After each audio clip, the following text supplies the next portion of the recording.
Good night friends, আপোনালোকে ভাত খালেনে? মই এতিয়া বনাই আছোঁ, মানে পনীৰ চব্জি বনাইছোঁ, হৈয়ে গ'ল পনীৰ চব্জিটো। আৰু এইফালে ভাত বনাইছোঁ। কেতিয়াবা আপোনালোকে আৱেগিক হয়নে, পজিটিভ হৈ আপোনালোকে জনাবচোন। ছাপোৰ্ট এটা উদাহৰণ দিছোঁ।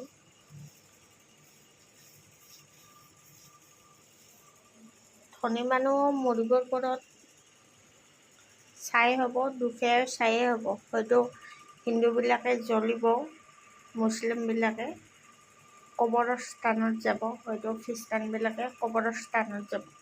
তাৰপিছতো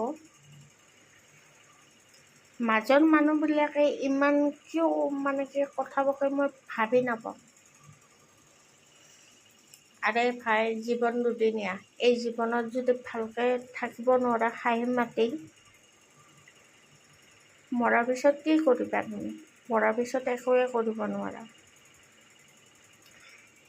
কিছুমান মানুহৰ কথা শুনিলে মাথা বেয়া হৈ যায়। ভাল পাবি যদি কোৱা, আজিৰ যুগৰ মানুহবিলাকে বেয়াটোৱে ভাবে, গতিকে মানুহৰ লগত কথা পাতিবই নালাগে।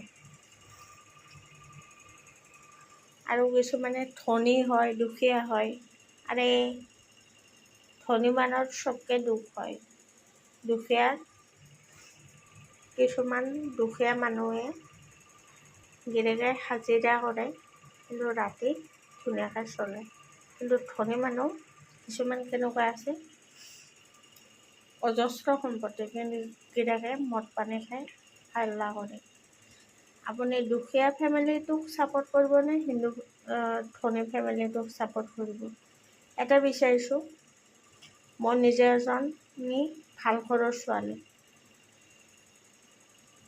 তাৰ প্ৰতিও মোৰ নিজৰ কিছুমান সপোন আছে। এইবিলাক সপোন পূৰণ মই নিজে কৰিব লাগিব। বেলেগে কৰি দিব আহিব নেকি? যদি মোৰ পক্ষে এক পক্ষ আপোনালোকে ভিডিঅ'টো লাইক কমেণ্ট কৰিব। Everyone good night. সকলোৱে সুস্থ থাকক, সবল থাকক। Bye bye.